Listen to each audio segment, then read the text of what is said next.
vamos a ver la representación gráfica de los vectores. La representación gráfica significa representar en un esquema una situación real.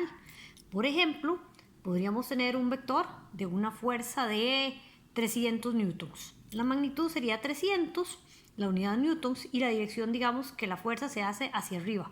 Esa sería la dirección.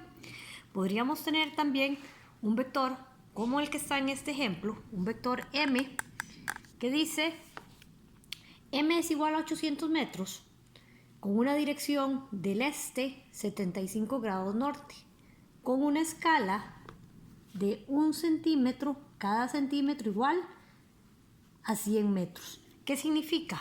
Que si yo tengo 800 metros y los divido entre 100 centímetros, me da que yo lo represento con 8 centímetros.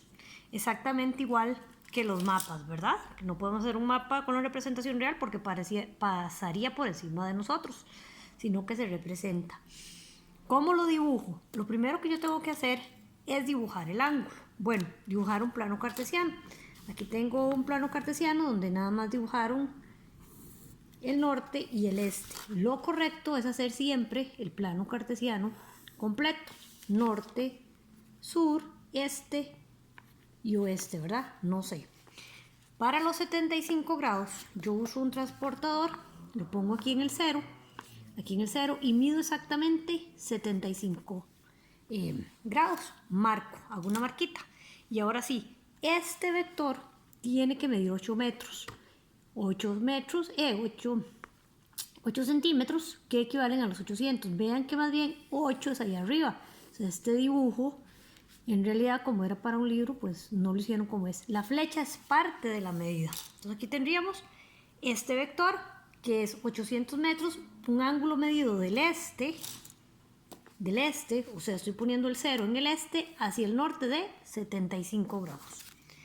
Tengo aquí otro vector que me dice que tengo una suma de vectores. Tengo un vector azul con un ángulo de 30 grados. Entonces la idea es que ustedes lo dibujen en el cuaderno. Marco 30 grados, 0, 10, 20, 30. Aquí en 30 hago la marquita y lo mido, ¿verdad? Tiene que medirme exactamente 2,7 centímetros y lo pinta de color azul. Luego hay un segundo vector, vector B, que va en línea recta, o sea, va paralelo, va totalmente para el este. Y en la guía dice cuánto tiene que medir. Luego de aquí va a salir un vector C, pero este vector tiene un ángulo de 10 grados con respecto a la vertical. Entonces yo aquí tengo que volver a hacer el plano cartesiano en forma recta. Y de aquí mido exactamente 10 grados. Pero vean que en ese caso se pone de esta forma el transportador porque va a medir 0, 10. Por eso aquí está la marca. En 0, 10. Está empezando del norte, ¿verdad? Del norte hacia el este, 10 grados. Entonces, una vez que yo tengo esos tres vectores, yo marco con rojo el vector resultante, que es la suma del vector A, B más C. Yo estoy en el origen, sumo los tres y lo mido. Exactamente cuánto mide, esa es la magnitud. Y además tengo que sacar el ángulo. ¿Cuánto va a ser el ángulo de este vector rojo? 0, 10, 20, 30, 35 o 40. Pues tienen que sacarlo ustedes exactamente. Tengo por aquí otra manera de sumar vectores. Bueno, los anteriores eran vectores consecutivos, o sea, era un vector detrás del otro. Estos vectores son los vectores concurrentes, o sea, salen del mismo punto. Sale un vector U de color azul de 3,2 centímetros con un ángulo de 55. Sale otro vector V con dirección 10 grados y mide 4,5. ¿Cómo los dibujo yo? Primero los dibujo midiendo el ángulo. Entonces yo mido aquí en el ángulo, ¿verdad? Mido exactamente 10 grados, marco y después con la regla mido exactamente los 4,5 centímetros. ¿Cómo hago el U? Exactamente igual. mido aquí con la regla, ¿verdad? Mido los 55 grados y marco exactamente aquí, perdón, 55 grados, ¿verdad? Y entonces, el punto inicial con los 55 grados que medí aquí y tiene que medir 3,2. Esos son los dos vectores que yo voy a sumar. En la segunda parte, para sumar esos dos vectores, ¿verdad? Bueno, vamos a hacer el dibujo en el mismo, aquí lo hacen separado, pues para que uno vea cómo fue el proceso. Yo hago un vector inicial desde el centro hasta el final donde se unen de esos dos vectores. Bueno, pero ¿cómo uno yo esos dos vectores?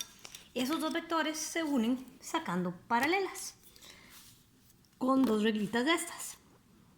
Tengo este vector aquí abajo, ¿verdad? Es el que tengo. Y para hacer el otro, yo nada más desplazo y camino. Eso sí, tengo que ver que mida exactamente lo mismo que medía este morado. ¿Cómo hago el azul? Pues exactamente igual. Tengo aquí el vector azul. Vamos a ver. Ahí está. Y yo camino. Bueno, aquí me quedo un toque más abajo. Tengo aquí el vector azul. Y yo camino. Esto es cuestión de entrenar. Y lo mido. Que mida exactamente igual. Entonces, se me está formando un paralelogramo.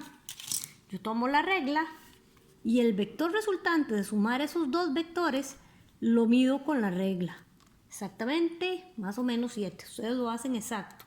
Y le mido el ángulo. ¿Cuánto es el ángulo de sumar esos dos vectores? 0, 10, 20, 30. Ah, bueno.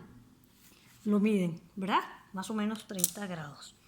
Ese es el método del paralelogramo para sumar.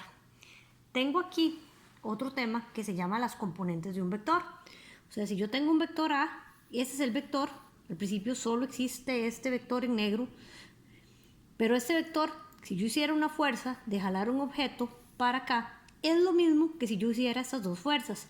O sea, si yo saco las componentes a X y a Y, este vector ya no existiría. O sea, es lo mismo que yo haga una fuerza así, a que haga dos fuerzas, una para la derecha y uno para arriba, como cuando uno jala un pupitre de medio lado, ¿verdad? Esa componente a X, porque ese es el eje X que vieron en mate, esa componente a Y, porque es paralela al eje Y que vieron en mate.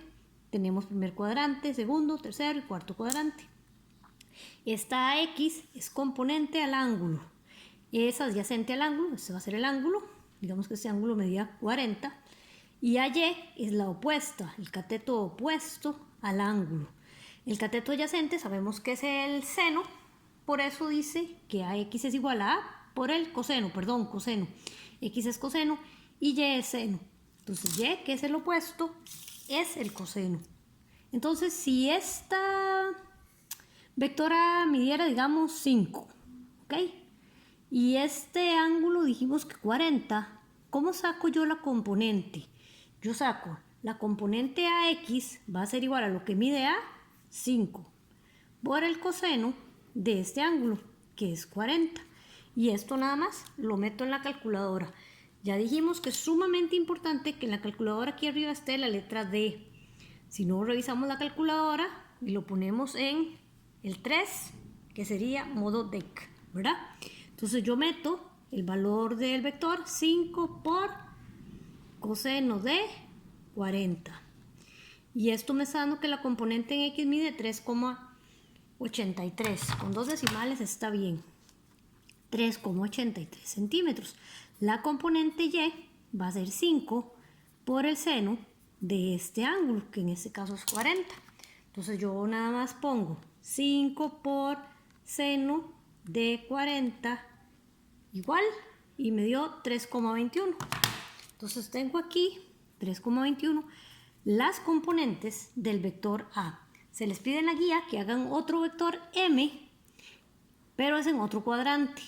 Tienen que verlo, en dónde es que les queda. Y aquí tenemos los ejercicios.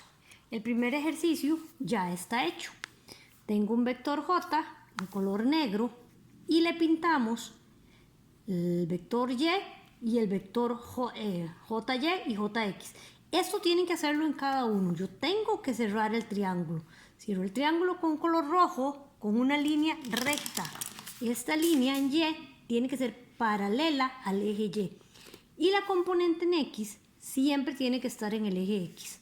O sea, quiere decir que yo no podría cerrar este triángulo, por ejemplo, vamos a hacer aquí una recta, por ejemplo aquí. Y esto estaría malo.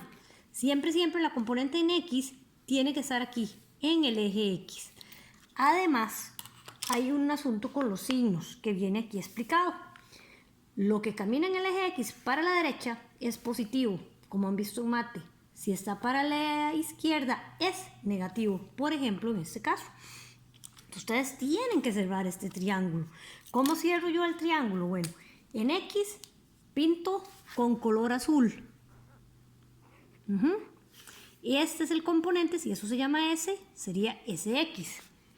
Y en Y pinto con color rojo, pero como se me cayó voy a pintar con color morado, que es paralela. Es una paralela al eje Y, paralela. Y eso ustedes tienen que hacerlo en el cuaderno. Tienen que verse estas rectas. Esta sería SY. ¿Cómo las calculo? Exactamente como les expliqué en la página pasada. SX es S por el coseno de este ángulo que es de casualidad de 40. Y SY sería igual a S, que mide 300, por el seno, porque está el cateto opuesto, el seno de 40. Entonces yo saco cada uno de estos dos, ¿verdad? Y me queda 300 por coseno de 40 igual 299,81. 299,81. Y el otro me da 200 por seno de 40 igual 128,56, ¿verdad? Redondeando ahí. 128,56. Ahora sí, los signos. Como este va para arriba, el eje Y de aquí para arriba es positivo. Si esta flecha me queda para arriba, es positivo. Si me hubiera quedado aquí para abajo, es negativa. Y en S, si me queda de aquí para allá, es negativa. Quiere decir que yo a esta respuesta le tengo que poner un menos. Ese menos no me lo da la calculadora. Ese menos lo pongo yo. Tenemos aquí unos vectores que están en el puro eje. O sea, estos vectores, este es B, solo tiene componente en X. Entonces BX sería igual a 400. Este A sí tiene componentes, porque yo puedo hacer aquí el triángulo y el triángulo para acá. Entonces le saco la componente en Y y la componente en X. C está yendo para abajo. Todo para abajo. Entonces quiere decir que la componente CY sería menos 350. Y en X, 0, porque todo va para abajo. Igual aquí, si todo va para la derecha, en Y sería 0, ¿verdad? Porque no hay nada ni que baje ni que suba.